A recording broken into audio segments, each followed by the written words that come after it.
Well, ladies and gentlemen, in true fashion, I sat here and talked to myself for about 5 minutes and realized I didn't hit the record button. So you get a polished version of the ad reads as well as the intro to the episode. We're going to be talking with Kyle Lillie today as a part two to why the games are dying. So I think there's probably going to be a lot of common threads, if I had to guess, between the episode me and Matt recorded together and this one. But before we get into that, real quick, our actual podcast sponsors, heavyathlete.com. If you're an athlete that's not on there, I don't know why not. I mean, it's the best way to view your throws. You can set goals. You can find games based on your region. All sorts of fantastic assets. If you are an AD, you should also be using it. NASGA is probably going to expire this year, and it's also where some of the biggest championships are looking at. So get on it. At least be aware of how to post your game to it and how to put in scores there. Badger Highland Game Supply, go check out Greg Martz. He makes tacky, implements, all those things. You can find them at Badger Highland Game Supply either on Facebook or Instagram. So anything you need, he can probably make and ship out to you as long as he's got the supply for it. And they're fantastic. I can't recommend his hammers enough. That's honestly my favorite thing that Greg makes. I mean, just a lot of care goes into those nice rattan wooden handles. So fantastic. The Woodridge Farm Highland Games. As you can see behind me, registration is now open on heavyathlete.com. So go check them out. We'll also have the invite-only flight of the Blue Ridge Championship that will be going on. So check it out. 2-day game this year, September 20th and 21st. Mark your calendars. We've already got a pretty good amount showing up and registering, and I will cut those off probably somewhere in the 15-ish mark because I don't want huge classes. So go sign up. Speaking of Woodridge, we have multiple pro sponsors that I'm going to talk about briefly. So these are companies that have stepped up and actually sponsored pro athletes. That's the way I've been budgeting this year to try and get as much lifeblood into the upper echelon of our sport as we can to give people something to shoot for. So Scottish Throws Coach is run by Matt McDougall. You can check him out on Instagram at Big Mac Dougal, and all of his things are linked out from there, or just go to scottishthrowscoach.com. Matt is doing either full virtual training or individualized throw reviews specifically for the Highland Games. So if you're looking for a way to structure or review the training that you're already doing, it's a great resource. Speaking of resources, Strength Agenda. It's run by Tom Sroka, who is a pro in the Highland Games for quite some time. He started the Strength Agenda years ago, and they coach a variety of sports from Olympic weightlifting, strongman to the Highland Games. And they specifically have an ebook and a training manual for the Highland Games. So if you're looking for a great way to structure your training for the Highland Games, you can head over to the Strength Agenda and check those guys out. Savage Life Co., they are sponsoring one of our pros this year. They are both a dope clothing brand and a lifestyle training, personal training, whatever you'd like to call it, brand. So they can either help you out with nutrition and personal training, or you can just go buy some cool looking clothes. Either way, check those guys out. Sean has been a fantastic person to chat with and get to know. I can't recommend them enough. Speaking of fantastic people, Kilted Patriot has stepped up and is actually sponsoring 2 pros for our game. They are a nonprofit run in memory of a guy named Joel Sim, who I believe operated mainly out of the Utah area. I could be getting that wrong, so give me a little grace there. But from digging around, what I can see is they really try to put resources and things like that available to the Scottish Highland Games and specifically toward the athletics, which I really loved. So you guys can go check them out. They sell a ton of merchandise. They have duffel bags, picnic blankets, keychains, hats, whatever, you name it. If there's a thing you already needed, go buy it from them, and then the money can go back into a nonprofit that supports this community that we all really care about. So can't recommend them enough. And then finally, on the note of good people, is Stars and Thistles. Kirsty Quarter started running that company not too long ago, and they make some fantastic tacky products. You've probably seen a lot of discount codes going around out there. They are sponsoring Haley Gal, so I'll tell you to use hers because that makes me look good, but just go buy the tacky. I've tried some of it at past games, and I can't recommend it enough. They also sell some really cool little fun merchandise of like t-shirts and sweatshirts and things like that that are geared toward the Highland Games. Go check them out. They also have the Highland Dames Clinic coming up in late March that I believe registration is still open for, at least at the time of me recording this. So go check them out if you're a female looking to get into the sport or just looking to further yourself with some great resources. They're bringing in 2 fantastic coaches for a 2-day boot camp style training. That's all the ad reads. You made it. Right quick, guys. We're going to talk with Kyle about this. I think there's probably going to be a lot of common threads as far as why the games are dying.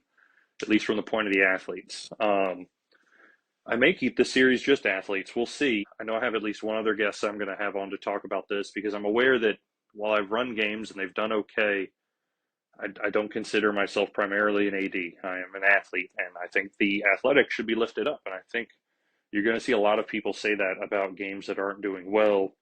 However, it gets to that point of the athletics dropping off, it is usually a sign. If you haven't yet, go on our Instagram. I posted actual numbers that I got, and you can go double check them on heavyathlete.com. You can scroll to the bottom and click site statistics, and then you can go year by year and look at total number of games. I used athletes in NASGA just because then I don't have the duplications of heavy athletes sending to NASGA back and forth or stuff like that.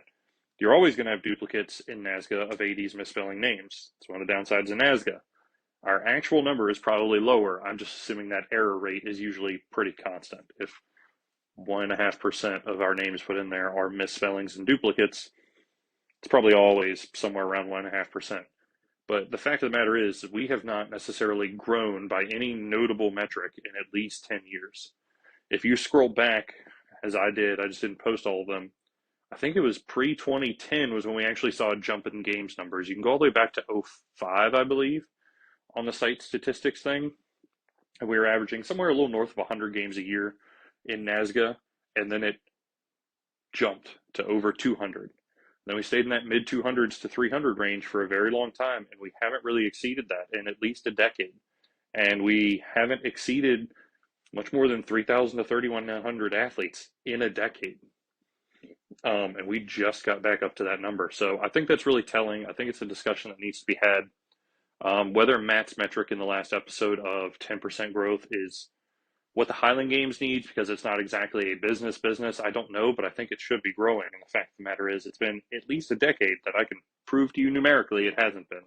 So I think we need to figure out why and what we're going to do to keep this thing moving and trending in a positive direction. So without further ado, here's the episode with Kyle. That comes through too. I think people don't really expect a particularly structured product at the end of the day. Yeah, that's okay. I mean, it's still fun, so it doesn't matter. Yeah, we're all having fun. Yeah. Apparently, that's all we're doing based on the numbers is just having fun. I don't think any of us are actually like accomplishing anything. So we're killing it. Yeah, no, it's I think we're doing about as good as our sport is doing. So. Yeah. So, speaking of, that's why I've got you on here. So we're not doing the typical like, hey, get to know somebody episode. Like we'll touch on that a little, but I want to talk about why games are dying, and I want to talk to people from different parts of the country and different levels of the sport and all that stuff to figure out, am I right? Am I wrong? I don't think I'm wrong, but I never think I'm wrong. It's a character flaw. So yeah. But let's start off with so. On the off chance someone has somehow found this podcast and doesn't know who you are, you're Kyle Lillie. You have the second furthest lightweight throw in the history of the games. You've been a pro for, if I'm guessing, what, 5 years? 6? 2018 is when I went pro. Okay.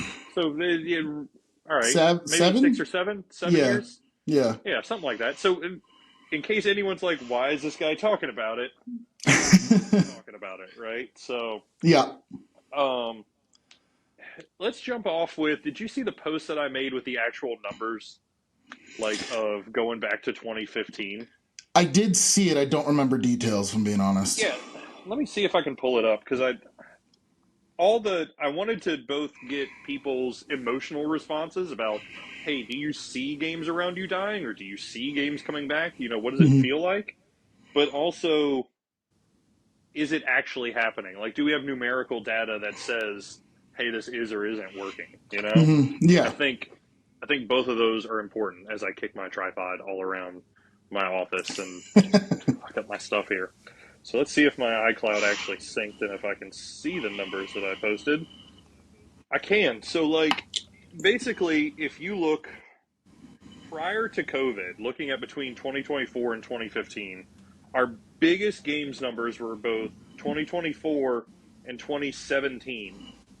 Like, since 2015? They were tied. Yeah, so looking at the last 10 years, 2024 all the way back to 2015, I broke down the number of games, and they fluctuate anywhere from 283 down to 114. The 114 year being the Mm-hmm. COVID year. But literally, we grew by about 20 games and about 10 games until we got to 2017. Then we dropped a little. Then we had COVID and dropped a lot. And we did not get back to 2017's numbers until last year. So I Mm-hmm. don't think we can blame COVID on the death of the sport. It may have slowed it down, but we arguably weren't growing at some exponential rate prior to that. And Yeah. I think the athlete numbers are always within spitting distance of that. We average somewhere between 2,900 and 3,100 athletes in NASGA every year. I'm using Yeah. NASGA numbers because heavy athlete didn't exist until 2024. So, I when everyone says, "Oh, we bounced back after COVID," and then "Hey, we were having a good showing" and stuff like that, and I see people talking. I think on the whole we can say that we weren't. But Yeah, I mean, it's hard to. I mean, when you see the numbers, it's easy to kind of quantify, right? But like yeah, when you're on the field, yeah, you can tell a difference, and recency bias and all that stuff. You can tell a difference from how a games was in 2021 or 2022 coming off of COVID versus it yeah, now, and you think, yeah, it was growing for a little while. yeah, Um, Now, seeing some of the games that are now, post COVID going away that seemed like they were doing all right, obviously something is off, right? And I think, like, on the West Coast, it's the two big ones. I know I listened to the one that you did last week, and you were talking about Bakersfield. yeah, I don't know anything about Bakersfield. I've never been there, but yeah. I It do seems know, like like, they. Yeah. Go ahead. the Phoenix games was a big one. Hmm. That one, it seemed like it was doing really well because, they had, it was actually a big pro games back in like the early 2000s. They got rid of that and then they started to bring it back. So you would think that, okay, they're doing well enough that they can bring that part of the games back. And then all of a sudden it's gone. Yeah, The other one is San Diego. San Diego, I've gone to San Diego quite a bit. And that's one of those games that, last year, I think uh, Sean gave me a $100 Visa gift card out of his own pocket as payment for that yeah, games. And like, I didn't have, like, I was just showing up to throw. And he's like, well, as a pro, here's something, right? yeah, Um, but it was still like it seemed like it had good turnout athletically.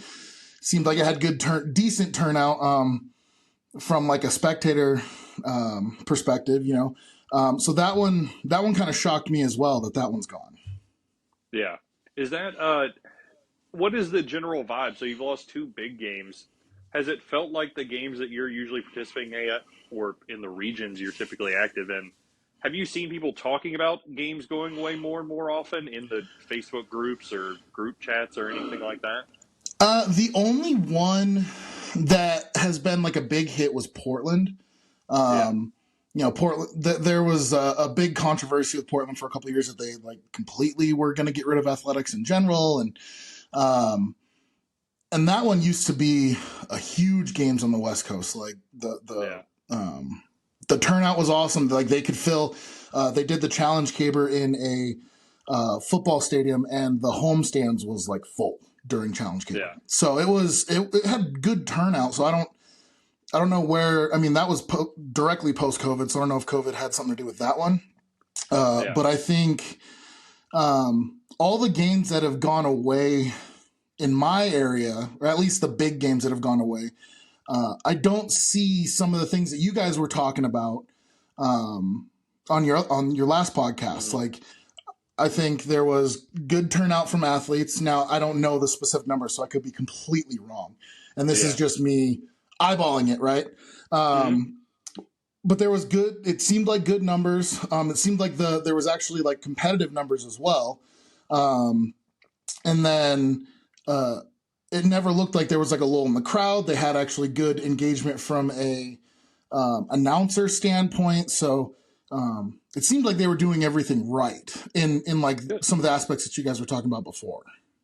Yeah. Well, that's good. Then, if those things seem like they're being done right, what do you think is choking these games out? I mean, is it venue cost? Is it the regen? Is what's bringing them down?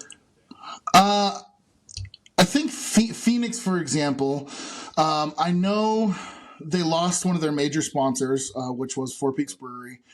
And that was something that came from higher than like the athletic director. And it was really like, honestly, like Four Peaks was kind of screwing them over anyway. But that was still probably their That did major. all the ads years ago where like you or somebody else was in them, like throwing a stone on the putting green or something like that. Yeah, I was actually sponsored by Four Peaks for a little while. Yeah, that was a lot of fun. I was like, oh man, we have a Highland Games person in a commercial. This is Yeah, and in all honesty, they kind of screwed me over on that too. So Four Peaks is kind of it's a suck it. All right. The guy that was running all of that is now gone, so I can't say anything bad about Four Peaks currently. But no, they lost that major sponsor, and I think that was a big hit. They also they had to move locations. The old location was in downtown Phoenix, so it's like right in the middle of all the action. The new location was, anybody that is familiar with Phoenix it's out in Gilbert, which is like an hour drive from the center of Phoenix. So it's not, it kind of takes away from everything that was the Phoenix games. And it seemed like the field was a lot smaller too. I don't know for sure, but it seemed like the field was smaller. Cramped, yeah. Yeah. Also, I think, you guys mentioned a lot of like games directors, like athletic directors actually having a big reason why. With these ones, it seems like there isn't one person that's actually running the games. It's a gigantic festival. There's a board of directors. There's representatives from the pipes and the dancers and the games, and then the vendors and everything. And with all of those people, there isn't one person to kind of spearhead the sponsorships. There isn't really one person to kind of spearhead advertisement, things like that. And I think that's what kind of caused some of those issues. And I don't know for sure, but it seems like San Diego might have been very similar. Like, I know Sean Smith is an excellent games director. He does a lot of really good things. I wouldn't put San Diego collapsing or going away, at least this year, on Sean specifically. There's a board of directors that runs that entire festival. That is what's putting it into the ground. Yeah, and I wonder if that's a good point, because I didn't even think of that. Like, I don't have a game similar to that I have direct involvement with, but I know Aaron George, who just started ADing at Greenville, that's kind of his scenario. And I think he's lucky that he gets to spearhead for athletics and the board supports him. Mm-hmm. But I could definitely see how that ends up being a detriment at a certain point. If you have 10 people in a room and only one of them is speaking for us, and if they're getting run over by every other representative and all the people holding the purse string, and every other representative only cares about their portion. Like, they don't care about the people that are there for the pipe bands. They don't care about what athletics is, and this is generalized obviously, but they don't care about what happens on athletics. They don't care about the dancing. And like, if I'm being honest, I don't give a shit about the pipes either, but right. Well, we can always compete with them. We can all have that a fighting game. Oh, sorry. Go ahead. Well, I don't. All those people fighting for, their own sport is great, but when it comes at the cost of the festival itself, we need to have either one person that can kind of spearhead everything, or, and that's a lot to ask for one person. Don't get me wrong. Or have a smaller group of people that are all kind of on the same page of where that festival needs to go. Yeah, you've either got to have everyone realize that everyone is bringing value, or just have a single head. I don't think you can have everyone completely divided into their camps. It's great to care about your thing and push for your thing if you feel like, hey, the sheepdog demonstration hasn't been getting its due, but we've got to realize that if you're going with the festival model, you have to acknowledge that everyone has to be working toward the same thing. Yeah, I can't push athletics at the cost of something else. Yeah, and I remember too with Phoenix a while ago, uh, they were advertising on all the local news channels. Like I actually went to um, a newsroom to actually promote the Phoenix Highland games, and I wasn't even going to be there. I just happened to be in town when they needed the promotion, but Yeah. I don't see a lot of places doing that. I don't see even things around town that are trying to get spectators to come to games. Like San Diego, for example. Hmm. You could drive around San Diego or drive around Vista, the actual location where San Diego is. You don't see a sign for the games until you get to the entrance of, oh, hey, by the way, there's a Celtic festival here. So Yeah. there isn't much effort into actually bringing spectators in either, which is where a lot of the money comes from. Yeah. Which, I mean, let's be honest, is it breaking the bank or anyone's day to get a whole bunch of yard signs posted and up at local Yeah, gas stations? It's not that hard, you know? no, yeah, So, and you can post as much as you want on Facebook, but not everybody's going to see those posts. Not everybody's going to, search those out because, oh, I wonder if there's a Celtic festival in Phoenix. Nobody no one that's thinks not to Google already that. tied into those. Yeah. Yeah. Nobody that's already tied into those sports or those events. If they're not tied into those events, they're not going to be searching for them. No, Right. and they're also not going to get the targeted ads. The algorithm isn't going to throw that out to everyone and their brother. It's going to show you a strength sport if you already follow strength sports. It's not going to go Yeah. show the grandma down the street that there's something to do Exactly. that weekend, you know? So no, Exactly. And yeah, a thousand percent. that goes back to who is in charge of that, right? Is there anybody in charge of that? Like this board of directors, is there somebody that is in charge of advertisement that is either slipping up on their game or they just don't give a shit or whatever it is. Or maybe they don't have anybody. They just think, we've had the Phoenix festival for 30 years. We don't need to advertise it. Everybody knows about it, and then Yeah. it starts to fade away.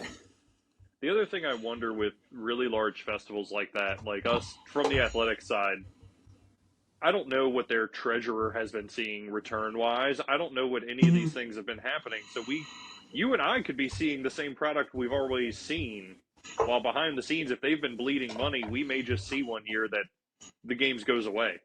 Yeah. They may just push so much into the red and we never find out about it, and then they just stop.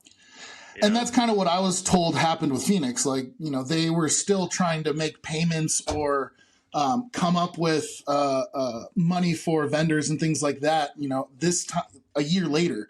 So they couldn't, uh, in good faith, really, put out another product when they're still making payments on their previous product. Yeah. Um, and how do we go about fixing that is the question, right? Yeah. No, Um, 100%. I don't want this series to just be us bitching and saying things are closing and not try to. That would be a real prick move. Like, Well, yeah, no, I think the product on the field is first and foremost. You need to have a sport that's relatable to anybody that is watching that makes them want to come back and bring their friends again. And I think that entails, having somebody, on a mic that is knowledgeable and um, knows how to engage the crowd, right? Sometimes people get on microphone and they're just relaying numbers. Nobody knows what that means. Um, I think somebody that comes from a track and field background, I think something that could be helpful is lines on a field. Something as simple as that.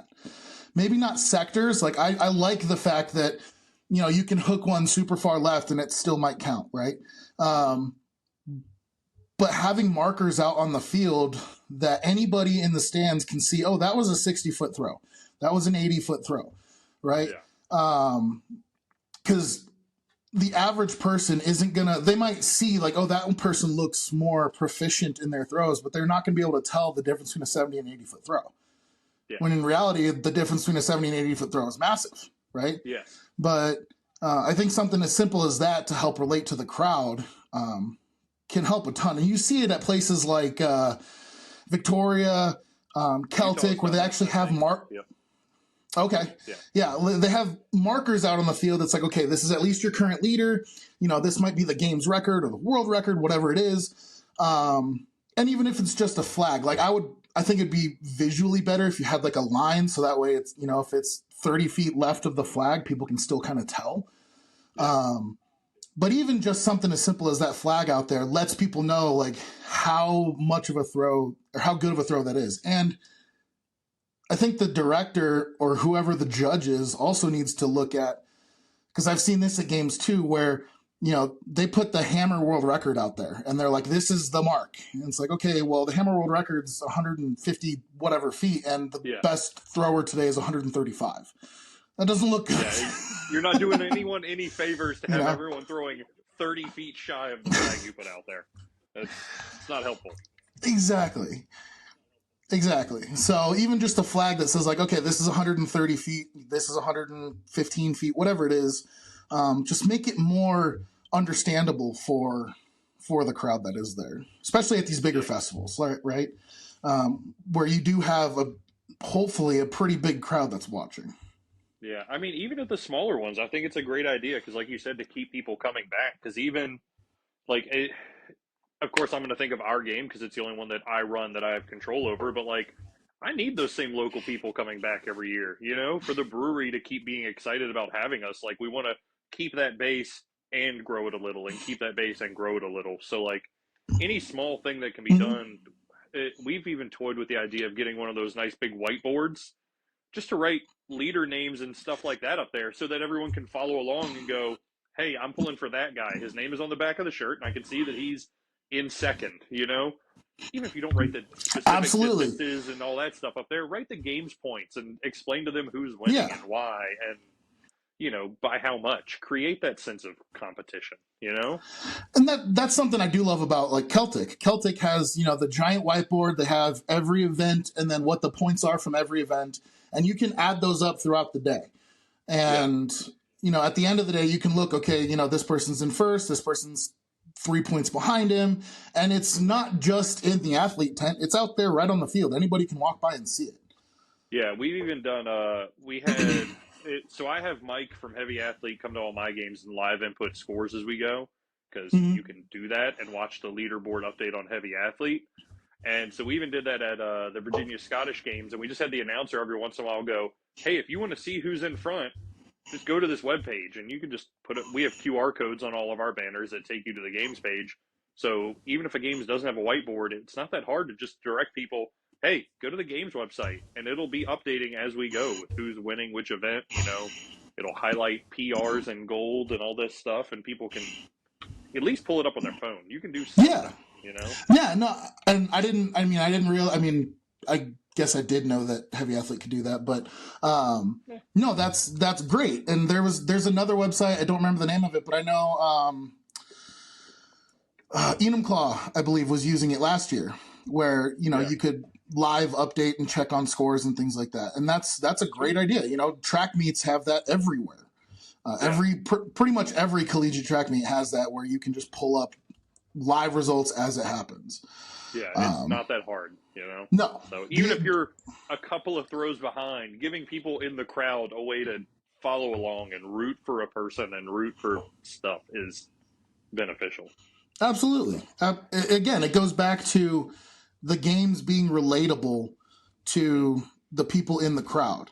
Um, Now you've got the issue of how many people are in the crowd, and that, to me, that goes back to the advertisement in the area, Yeah, and whose job that is, and how much they care about that job. And if it turns out to be a games director, if you want that games to succeed, you need the local people coming out to watch. You yeah, can even extend that a little, like in Vista, like at San Diego, for example. You can go, the game is in Vista, which is about an hour ish from, maybe 45 minutes from like the San Diego airport. You can still go hmm through San Diego and, put advertisements all over the place of, hey, this thing is happening in Vista. Come take a look at it. yeah, 100%. So that's kind of addressing the larger festivals. So the issue that Matt brought up in the last one was kind of needing to step away from the festival model, maybe, Mm-hmm. broader. So having games that are just games and somehow having those matter as much as those festivals, or maybe not as much, but mattering more than they do right now. Do you First of all, do you see a lot of games that are solely athletics out there in your region, or because of where you're at in the sport, do you just not end up at them? You know? I mean, I don't see a lot directly near me. Hmm. There's there is a small like charity games in Colorado Springs that I actually did last year. Um, and I think they had it was 99% games, and they had one like Culloden battlefield history guy under a tent that was like that was their vendor, right? Yeah. But I don't see a lot of that out here, and I think there needs to be more of it, but I think it needs to be pushed into a more competitive realm rather than just people showing up. And I mean, there is how do I put this? There's a difference in the product between, I think, what a lot of people view as a backyard game versus a festival Yeah, game. absolutely. Yeah. And that's I understand like when you talk about like Celtic requiring all these different things. I understand the reason why, so Yeah. no one can just go throw in their local park and put their own scores in. But at the same time, um, if something like the festival model, like the Phoenix Festival, dies, someone I think needs to take over and put something on just to keep the athletics alive for the local people, right? And Yeah. then maybe still get some people to travel in. I know there's a group in the Phoenix area called the Rio Salado, Hmm. um, throws group or whatever. They used to host some athlete only games like around like Veterans Day or something like that. Uh, but so, like people that run that group should have, and it's a little late now, but should have taken that same weekend that Phoenix normally is and say, hey, we're still going to host this games in this random field, you Hmm. know, just to keep the local people engaged. Yeah. So to backtrack a hair, when you said, you understand why the Celtic does it, and I get that that's always been the thought, but is that the solution, or the solution should be, in my opinion, hold the athletics at backyarders to higher standards? Oh, Like, 100%. I think that we could 100%. skin the cat that way, and then that way, like, let's say I decide to go ask Joe Schmo who ran a backyarder, cool. Send me photos of your scale on an implement and next to Mm-hmm. a ruler and show me that everything was done right. Hey, how'd you measure your trigs and all that? I think if we could all get to that standard, Mm-hmm. I think that would also solve our problem in a lot of ways. We'd make the athletics more accessible because you could find three of them going on near you every year. They may not be Mm-hmm. at a festival, they may be at a park or something like that. But Mm-hmm. I'd love for us to get to that point. I think something like, and some people are going to hate this, but even like a base, like a governing body that can Hmm. even give out like like certifications. Like if they have, uh, you go through these certain different steps, and then you reach all those steps, and now you're, Scottish American Society certified games. Okay, boom. You don't Yep. have to worry about pipes. You don't have to worry about dancers. The World Championships, the Celtic Championships, Lightweight Worlds, whatever. They can all look at that and say, okay, this is a whatever certified games. The standards should have been upheld, and if they end up not being upheld, You um, have someone to hold responsible for you that, know, you know? exactly. Yeah. So I No. think that I something like that could, and even if it's like, it might cost money. Like I know, like if you need a strongman, like if you're going to do a strongman corporation show, like it's going to cost money to be a strongman corporation official event. But mm, that also means that all of those competition, whether it's at a major event center or if it's in the parking lot of a gym, all of that is going to count towards whatever they're trying to get to. yeah, no, 100%. I like that idea a lot, and whether you call it a governing body or not, whatever Yeah. terminology makes everyone feel good with it, because everyone's very anti-government body. And but I think you could do it up into sectors like pretty easily, because I mean, Danny Webster around this part of the country started running backyarders during COVID, and at this point, I don't think anyone questions Danny Webster's legitimacy, whether it's at And I think a part of what that happened, and I've tried to emulate some of it, is like Danny Webster publishes openly and publicly his rules and what he Mm-hmm. views as records, and he's got them on a website and they're documented. And I think even without a governing body, if people would just do that, and if you just Mm-hmm. make everything public, you would Mm-hmm. solve a lot of those problems. I don't know. We have Yeah, a and few then organizations around here that just hate telling people outside of their organization what they're doing. I it's don't. because they're probably doing something wrong or something that they, the public doesn't, the general population of the Highland Games wouldn't agree with. Exactly. And that's what's ultimately going to hold them back and hold all of us back because it then makes all of us look bad. Whereas if you would Yeah, just put everything out there, then who can question it? Because then if all these other festivals do die and the Celtic goes, holy shit, we don't have any scores to look at. What do we do? They're not going to go look at your game because they can't find anything out about it. yeah. They're going to go look at the games where they can say, okay, well, this guy said all of his implements are going to weigh X and they're all going to Mm-hmm. be X inches long and they're going to, Mm-hmm. handle fouls and ties and Well, and whatever a certain way. that's also somebody taking that kind of responsibility. And it seems like, Danny, he got into the sport around the same time that he started hosting those games, but he loved the sport enough that he was willing to put himself out there and hold himself accountable. Some people have been doing this for, 30 years and they've been putting the same thing on every single year and they don't feel they need to adjust or change in any way. Um, regardless of how their games is doing, which doesn't make any sense to me. Yeah, and I think it's very indicative. I mean, back to the numbers that I started talking about at the beginning of this episode, I think people like that are probably the cause of why everything has stayed the same because they Absolutely. refuse to change it, whether it's that person or that board of directors or whatever figurehead you want to put into it. I mean, they clearly haven't wanted to change and they've been winning because stuff Yeah. hasn't really changed. I mean, we can pick out people as examples, but the numbers say everything has stayed the same for the last 15 years, Yeah.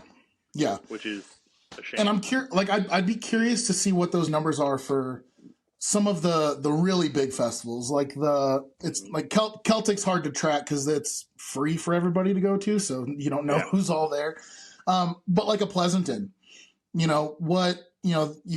can probably easily pull up, how many athletes they have on a Mm-hmm. year to year basis.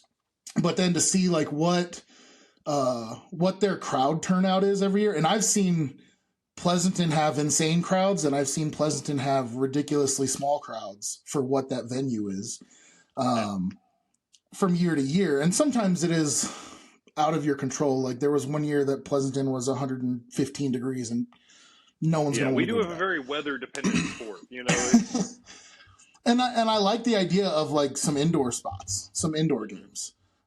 Again, as someone that comes from the track and field background, that's a way for us to continue to be semi-relevant through half the Yeah. year. So I would be 100% open to places that could host an indoor games, and that's something I've been trying to. Like it's already been kind of out there. Like I've been talking to the Shaws about the Shaw Classic and trying to get at the very least start out with like a demo in the arena or something like that. Hell yeah. Um, Yeah. Do what they did at the Rogue Invitational. Just have a demo space where you can throw 3 to 4 events. yeah, absolutely. They also do have a field that could host a full size games outside of the arena that they're already at. It's just I got in a little late, and the arena charges stupid amounts of money for usage of that field, so it wasn't going to happen this year. But Yeah. hopefully we can push that into something that can happen years down the road. Yeah. That'd be cool. You should definitely let me know if that seems like it's something that'll happen because I'd love to make that happen if I Yeah. can, help from the other side of the country. But No, and any help. I mean, obviously, I'd love to see it come back to the Arnold. Unfortunately, that's a time of year for me that just never really works out. I'd never really be able to go to it anyway. But just the fact that our sport isn't on that stage anymore hurts our sport in all. That's the one place in the country where every single strength sport is represented, and and now we don't now go there. exactly. Exactly. So, that just goes back to exposure for the sport, because you might get somebody that has no idea what the Highland Games is, but they went to the Arnold because they're really into bodybuilding, and then they see a games and they're like, "Oh shit, what is that? Is there anything in my area that does that?" Right? Yeah. It's just a big Yeah. stage that it needs to be on. Right. And then if people would, put their games in on Heavy Athlete, people could look by location and see if there are games near them. But that's a whole other thing. Yeah, no, the fact that we lost the Arnold was a huge bummer for an exposure standpoint. That was when it really felt, and that was the same. I got into the sport in general around the same time you went pro, like the 2018 mark.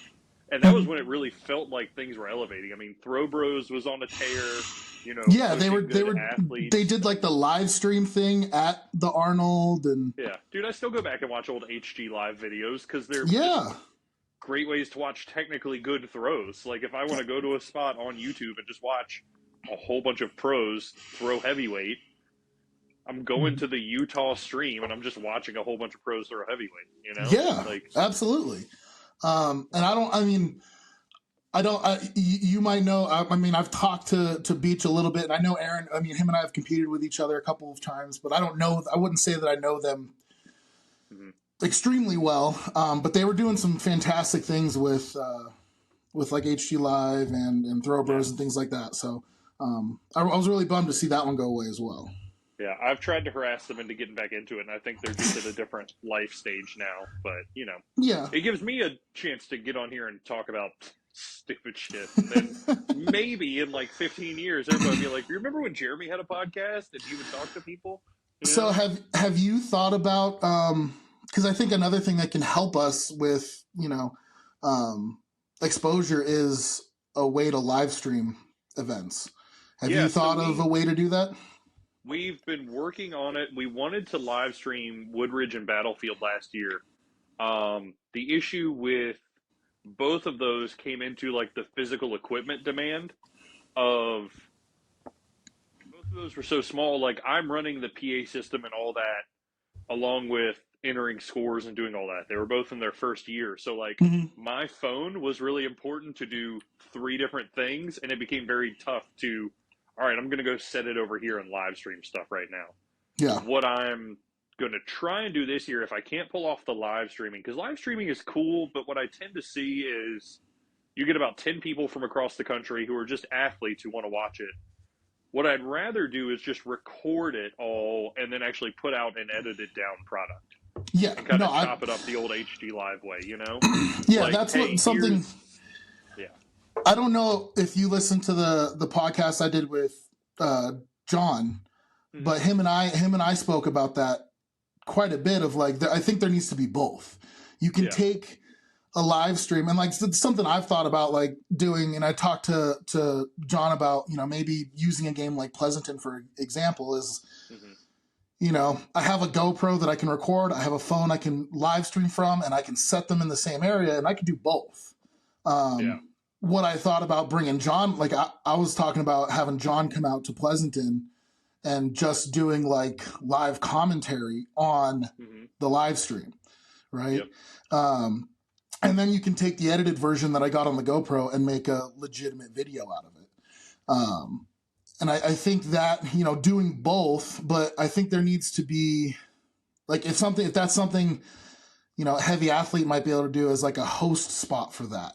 That has been in the talk of a thing to try and add into Heavy Athlete. Yeah. We've been talking about I have a YouTube page, but I've never put anything into it. So I have like 10 followers on YouTube. So if I post something to YouTube, it's no one's going to see it. And then like, Instagram Live is great, but then on where average, does it go once you're done? Yeah, exactly. And, I've got like 6,000 followers, so now I'm not breaking the world, but I still only get like, if I live stream anything, I get like 20 viewers, right? That's what I'm saying. Yeah. Live streams are really cool, but I don't know that they end up doing much. And we kept planning to live stream via YouTube to see if that would end up being more. And then the day before the game, I went to test it, and it was like, you don't have enough YouTube subscribers to live stream yet. So I had to go on Instagram. I was like, for the love of God, go follow us on YouTube so I can. Yeah. and logistically we weren't able to pull it off anyway. But Yeah. I've given that same thought where you're talking about doing both, because I've got the little Bluetooth lapel mics now I can hook up along with, Hmm. my PA system's wireless mics. And I was like, if I have a way to basically narrate the throws as they're happening, that could go from the lapel mic to, whatever camera I have set up to record long Hmm. format, and then still announce to the crowd and talk about what's going on. I think it could work. It's an area that I want to put some effort into, but it's Hmm. also an area that costs money. 100%. Like, And because I've looked at like some of the areas that some of our games are in, like your service is terrible.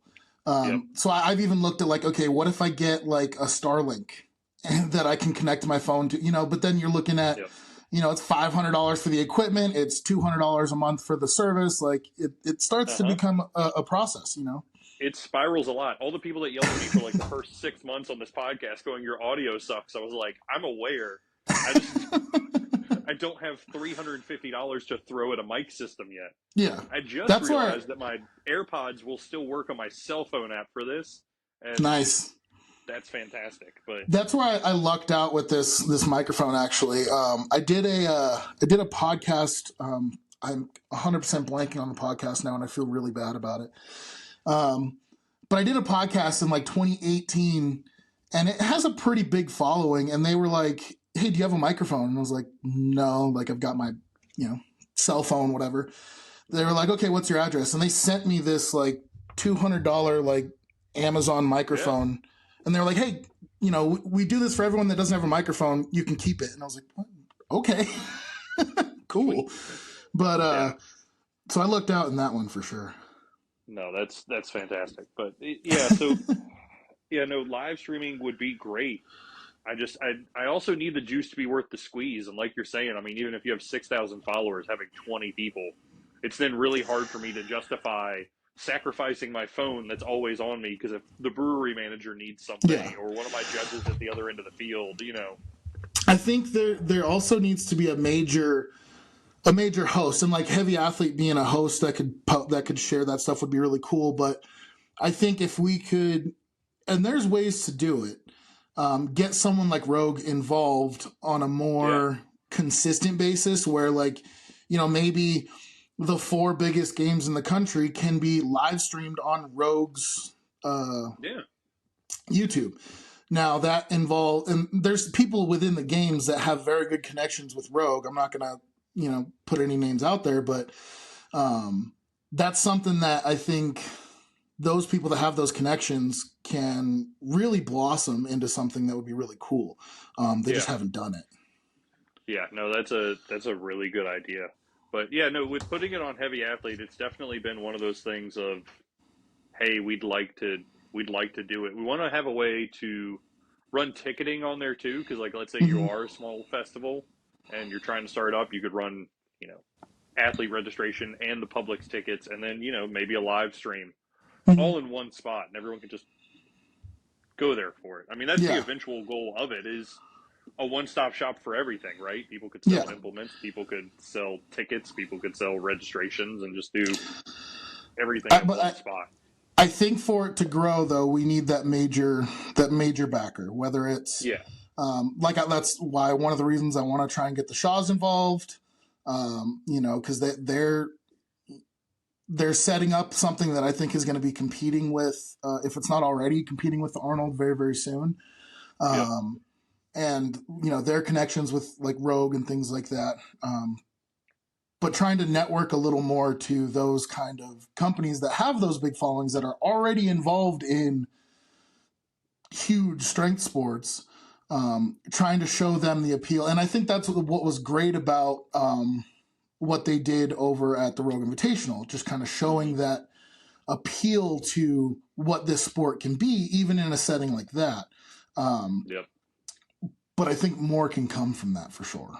Yeah, no. And then I had this conversation with Autry not too long ago, where we were talking about why companies should put money into the Highland Games. Because when you look at it from again, I mean, 3,000 athletes is really Mm-hmm. not massive Yeah, compared to some other sports. But I think your ability to market to those 3,000 is incredibly effective. I mean, it's 100%. like if you have 6,000 Instagram followers, you have twice the number of registered athletes we have. Probably most of the active people. I mean, if you were to get 4 pros and 2 yahoos that run a podcast, a discount code, and like a way to make a tiny, tiny commission, you could saturate this market incredibly effectively with what is really a pretty small marketing budget from the perspective of a 100%. company that large, you know? Yeah. Yeah. Like And no, go ahead. no, that was it. That was No, I think, our sport, it's kind of, obviously one of the problems I think is it overflows. So there's people involved in strongman that also do Highland Games or powerlifting that also do it.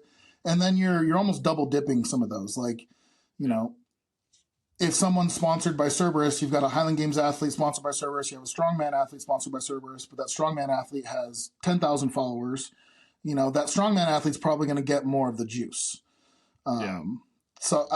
And I don't know the answer or the solution to that, but I do know that can be an issue for sure. Well, I think it all ties back into one thing, right? Because if we could elevate the sport enough to where every chance to compete was viewed as equal, whether it's a Celtic festival or a backyard or something like that, then you've made the sport more accessible, right? You've given people Mm-hmm. a wider schedule and more opportunities to compete, which then makes it easier to draw in former track and field athletes or strongmen that don't want to tear their bicep every other week anymore and all of that. And I think you could create a better crop of Highland Game athletes to then kind of start pushing toward accomplishing that same thing, right? Like if we could make the Yeah. sport more accessible and the athletics viewed the same regardless of where they're held or any of that stuff, I think you will build it all up in the same way, right? And eventually create Mm-hmm. a similar product. But we've got to get everyone to pull their Yeah. heads out of certain And places. I think the emergence of the open format too it can help. Because it might take some of those smaller games that don't have the budget to bring out really high level athletes. It might attract them, to drive a couple hours to just go throw. And I think that, like what, Fame is doing with the the home games. There's another games that's doing it now. I don't know if it's 100% public yet, but it's another big games that's doing open format. I think it's slowly going to start to go that way, and I actually kind of like it. I do think there are certain games that need to stay in the invite kind of realm, like Celtic and Pleasanton, Worlds, things like that. But I think in general, I think an open format is probably the better format for like 90% of games. Yeah, no, 100%. I'm glad to see it getting more accepted as we go because you're right. I think we should still have the pinnacle. There should still be qualifying marks for the Celtic and pick 3 or 4 other games throughout the nation for the season, right? But I think otherwise just letting people put their money where their mouth is and try and earn dollars that way. If we all actually shifted to that, and then I think it also loses. like it gets to the point too where, and I've seen this quite a bit at the professional level of people that run the invites to games. They have their set stock of people, they have their buddies, their friends, and they end up going to those same people every year. And it doesn't give any of like the new people coming up any opportunity, unless they do the old thing of like, you got to travel, you got to go as an amateur, you got to, make an impression, things like that. But there's even games that like I've tried to get into over the last few years that I just don't get an invite to. And I'm like, well, I'd love to go throw at that games. I have that weekend off. Like if it was an open format, I would just do it. Right. So I think that also lends itself to having hopefully the best product on the field of, regardless of who has gone in the past. And if those people still want to go, cool, they can still go. But I've definitely seen that like favoritism's not the right word, but like, um, keeping the same group of people out of games every single year, it doesn't help the sport grow and I evolve think either. favoritism is the right word, or nepotism, whichever one you want to use. I know it doesn't sound nice, Yeah, but it is. And like I've watched yeah, Matt get frustrated over the same thing before. Even pro games that have invite styles where you have to like apply and tell them your marks, and then he doesn't get invited, and he gets really frustrated. He's like, "I showed you my marks; they're pretty good, and I'd be willing to bet when the registration list comes out, hmm, there's some people on there that didn't throw those marks. So if that's not the point, why are yeah, we including them? So it gets yeah, frustrating. I think absolutely. the open fixes a lot of that, and I really truly think. I mean, Hmm. all things being equal, like for my game, if I could take the budget that I'm paying pros and redistribute that to an open format, you could have some pretty good payouts. If I didn't have to pay people up front, you could switch things Yeah, around. It would benefit a lot of people to go do that. You can turn, $1,000 budget to try and get a full pro class out is not that much, really, at the end of yeah, the day. But yeah, if you don't have to pay for hotels and stuff, and you can just take $1,000 and put it into podium payouts, and hey, man, if you show up and win, you're hmm, leaving with $600. You're gonna have a lot of pretty yeah, decent athletes show up for stuff like that. yeah. And And presumably higher dollar amounts than that. But in general, yeah, and it I'm would be I'm fun. all for that. Like the Mississippi one last year, the you know originator of the Yeah. open class. I signed up for it and unfortunately was unable to go, but I was actually really excited for that one. If I had the weekend available to go out to Massachusetts, I would do it, but I don't. Um, but any other Well, games that's all that right. that is open, that if I have the availability, I'm probably going to try and go to it. Yeah. Yeah, I don't blame you at all. I mean, I'm assuming you'll probably be at Maine if I was a guessing man, right? I should be. All right. I mean, Maine's the host of the World Championship this year. Yeah. Um, Getting second in Worlds, I would hope that I I That would get the invite back. probably equate to some sort of invite. Yeah. You would hope. Yeah. Yeah. I haven't heard anything on invites or anything like that yet, but I'm Yeah. assuming that I'll be there, which is actually really cool for me because that was actually my very first games. Oh, So sweet. That's right, because you actually started up there before you moved out to where you're yeah, at now, right? yeah, I was actually living in Maine, and my first games was the Maine games, and then my second was Loon. And then I moved. I did a few other smaller ones. I did one in Scotland, Connecticut, which Yeah. actually is a real town in Connecticut. Um, Sure and is. then actually, if you drive through Scotland, Connecticut, it's very Scotlandish. Like the small one way roads and the little like cobblestone walls along the road. It Huh. reminds me of Scotland quite a bit, actually. But and then I moved back out to the West Coast where I'm originally from, and I've been pretty much Yeah. out here ever since. But All I haven't right. been able to. I mean, I've gone back once for. I went back to the Loon games last year, which did cause some controversy with some people, but we don't need Well, to get into that. I mean, you Um, can if you want to. You've got the time. I mean, no, I'm not going to get into it, but it was it was cool to go back, and I want yeah. to go back to the East Coast a little more. Um, it can be kind of hard sometimes, just with flights costing what they do right now. Yeah. Yeah.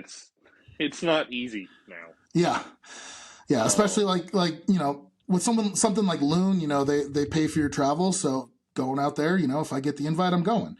yeah. Um, I've been invited to like Grandfather Mountain before, and I would love to go out to Grandfather Mountain. I could just never make it happen financially. Like it would always be very, very, very much in the red going out there. So Yeah. um, yeah, Well, it is what it is. But no, all right. Well, then, cool. To surmise, I think it's interesting. I hadn't thought about the boards being a potential issue of what might be bringing down some of those games, because I think you guys have that a lot more in the central and west areas than we do out here east. I know we have a few big games that do have boards, but hmm, it seems like our athletics kind of does its own thing away from them. But I wonder, we did lose the Richmond Highland games for like years and years, and then they came back and then they went away. And I'm wondering if that could be a part of that because they've had to move locations and all sorts of stuff. So, Yeah, I and think it yeah, definitely is very prevalent out here. I hmm know Phoenix was one, San Diego was one, Pleasanton's one, but luckily, Steve's been running Pleasanton for so long that Steve kind of gets what Steve wants, which is great. Um, uh, Enumclaw's one. All the big ones out here that are all festivals. They're all, they all have to answer to some kind of board of directors or whoever. Um, and it doesn't always work out for the athletics. yeah, no, that's fair enough. Well, we've now yapped for close to an hour. Sweet. Anything else you wanted to cover about like it, this topic or anything else, really? I mean, the time's yours, man. I mean, I love what's going on with heavy athlete. I think having that centralized place is very important because when I first got into it, NASGA was really the only centralized, quote unquote, centralized place. But at least NASGA had, it had a database, it had rules and things like that. Yeah, But having something that's more user friendly, more accessible, not made in 1995. Uh, I think that's really really good for the sport. So I love, I promote it as much as I can. I nice. try and get people on it as much as I can because I think it's something that is really sweet for the sport for sure. What do you think the holdup of people not wanting to use it is then? I'll go ahead and pick your brain because I feel like there's quite a few West Coasties that really seem resistant to. It it doesn't make any sense to me. I mean, I think it's just one of those things that it goes back to, well, I've done this for 20 years. I'm not going to change it. I mean, it's, Yeah. NASGA still work. Is NASGA still working? I know their thing As was of right up. now, it is, but I think it's about to expire like within the next month or so for Yeah, that I know domain, if I'm it not was wrong. up. It was up soon for sure. So Yeah. they're not going to have a choice at some point if they want, athletes to come to their games, especially at like a higher level. If you don't want to use it for a backyard games that, only has like novice and B classes, that's fine. But at the same time, eventually those novice and B classes are going to want their scores in the database. So they're just going to Yeah. stop showing up and then that game is going to die. And it goes back to what you guys were talking about the other day of like those kind of games, maybe they should die, Yeah. and be taken over by people who do want to, advance the way that they do things. Um, I know Costa Mesa is actually going to do heavy athlete this year, so I know that's Nice. one big games. Um, I don't know what Pleasanton's going to do, but I would, if Yeah. Steve ever messaged me, and I've had quite a few conversations with Steve about a lot of things, but if he ever messaged me, I'd be like, if scores aren't going into heavy athlete, I might not go to Pleasanton just because, you know, that's a lot of travel and it's Trying to go to the hard on Celtics. the I mean, you got, yeah. exactly. Exactly. And, maybe I can find another, if I can't find another games, maybe I'll still go, but maybe I'll find another games that will put the scores on heavy athlete. Yeah. I I've think, even told people, even if they don't want to use it for registration, you can still put the game there and just put in your scores there. You yeah, know, if you love Eventbrite for some reason that is beyond me, go nuts. You 100%. know? Bare minimum scores need to be on there. And I do think they need to be put on the schedule just for Hmm. even the games like Pleasanton where even all the amateur classes are invite. Yep. Um, I You can do think it all still the needs to stuff be on you've the been schedule. doing. Yeah, exactly. You Yeah. can do all the other things. You can still run your Facebook page. You can do all that other stuff. And then you can just put it on the schedule without registration being open. And it Hmm. can Hmm. exist on the calendar so that people can find it. You Yeah. know? I mean, Yeah. there's, I wish I had more of an answer for you on why, yeah. especially out. I don't know if why the West Coast is the biggest culprits of it, but And they may not be. um, It may just be anecdotally some of the people I've talked to. You know, I could be yeah, completely wrong. yeah.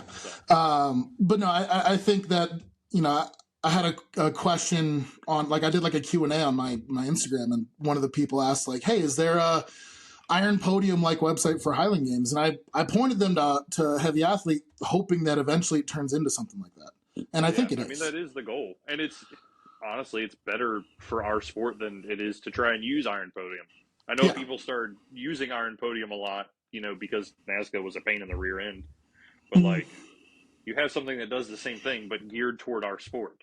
And Yeah. then honestly, what's nice, I don't know if a lot of people know this too, you can create custom events, and if you're doing a Highland game and Strongman, you can run the Strongman on Heavy Athlete too. You can Oh, really? create, yeah. So you can do and enter custom events and drop the traditional 9, and you can do all your live scoring and rankings and put everything in there. There's nothing that stops you from using Heavy Athlete exactly like Iron Podium. You Oh, know, sweet. So I was if you're right. gonna have, Love that. yeah, we're doing that for my buddy's game at Sedalia. They're having stone lifting and Highland games, and they'll be able to put in the scores for both types of events at the same place on the same website. Mhm. And then the same thing for when we do our Woodridge games and all that stuff. You could put everything in one spot. Yeah.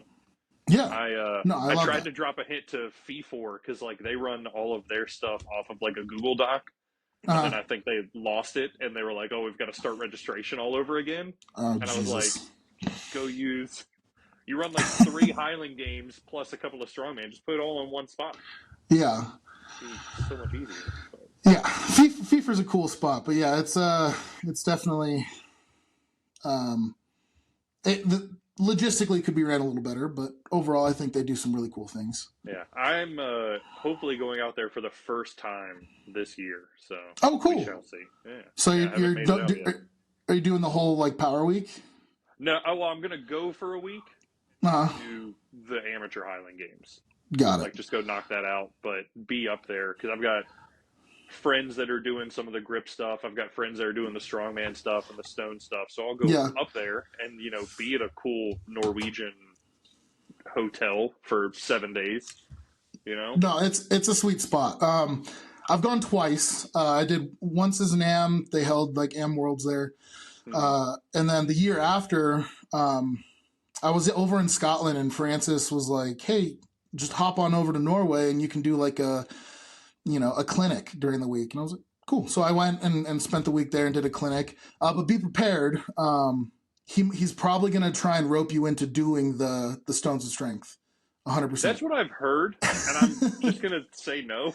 Like I'm aware of what I'm good at, and I'm not a horrible stone lifter. Like, Yeah. I don't feel like hurting myself, man. Well, I mean, yeah. I showed up and I did the clinic and everything, and then he goes, "Oh, I signed you up for the Stones of Strength Amateur World Championship." I was like, "I've never even lifted a stone in my life." He's like, "Well, you're gonna do it because I'm paying Yeah. for your hotel," and I was like, "Okay, cool." Oh, well, that's fair. Well, he's not paying for my hotel, so Yeah. But it was still fun. I actually did getting hurt off of that. So that's what I'm if saying. you Like, stone lifting is fun. I've done it, and I like when they have like a stone at a game. I'll go pick it up and put it yeah. over the thing or do whatever. I'm not trying to do a whole stone lifting comp, man. Well, I like it now. When I had did that, I mean, I'd never touched an Atlas stone. I had never done anything like that. So now I think I'd feel comfortable doing it because I've actually competed in a strongman show. I've lifted Atlas stones. Like, I'm more comfortable with that. But I had no idea what I was doing when he threw me into that. Yeah, our friend Patty went over there and he got roped into doing the Stones of Strength and their World Sheaf Championship because they Oh, just call it that while it's over there. yeah. So and then he ended up winning the sheaf because Well, that's that's what being I able to ended up throw a winning. 30-foot sheaf is weird. You go to some games and that's like the normal, and then you go to other games and everyone throws 22 feet. Yeah, yeah, and that's it. yeah. So No, I actually did the same thing. I ended up winning that Stones of Strength competition. yeah. So, I don't know. We'll see. Look, if the stones look light and they try and rope me into it, maybe. I'd be Yeah. much more likely to end up doing the Moss stuff, but that's just because I've Okay. done it a lot before. Yeah. So. Yeah. No, that's a good one. No, I hope you get to make it out there because I think that is one of those like strength sport kind of pilgrimage things, Yeah, I'd always wanted to do Fee4, and I'd always wanted to go to the Arnold, and I'm finally, like, I'm not a pro, but I'm decent enough to throw as an AM at the Arnold, and we don't have it anymore. So, sweet. Yeah. I guess I'll just go to Norway. I love that that's an option, too. It was Ohio, and then Norway. So. No, that's the best, right? Because I mean, like, I would have no other. I mean, other than an eventual vacation, maybe. But I'd have no other reason to go to Norway. So Right. it's at least it is something that can draw you over there.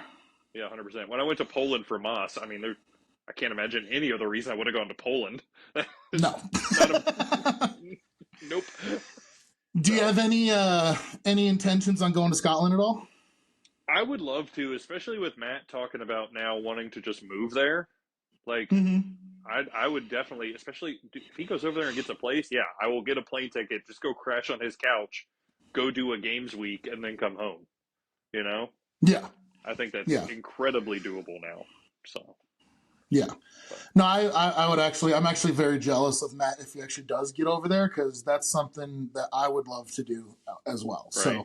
So, I've tried to quietly convince my wife that living in Scotland would be awesome, but I don't think she's having it. So, You just keep dropping pamphlets on the also, my counter every career time you isn't walk a by. thing over there, Yeah, you can't coach a dude. track Every team single in. time. Yeah, weird. They're actually like when I was over there, they were like, "So what do you do for a job?" And I was like, "Oh, I'm a college track coach." They were like, "Wait, you get paid to do that?" So, It's like, yeah, you guys get paid to do this. Why is it that crazy? I get paid to coach people. You know? yeah. So yeah, no, it's I'd have to even figure out what I would want to do as a career as well. But it's still something that like every time something little happens, I'm like, we could just go to Scotland. It's fine. You stub your toe. You're like, this would never happen in Scotland. It wouldn't 100%. Yeah, My would toe never would be happen. perfectly fine right now.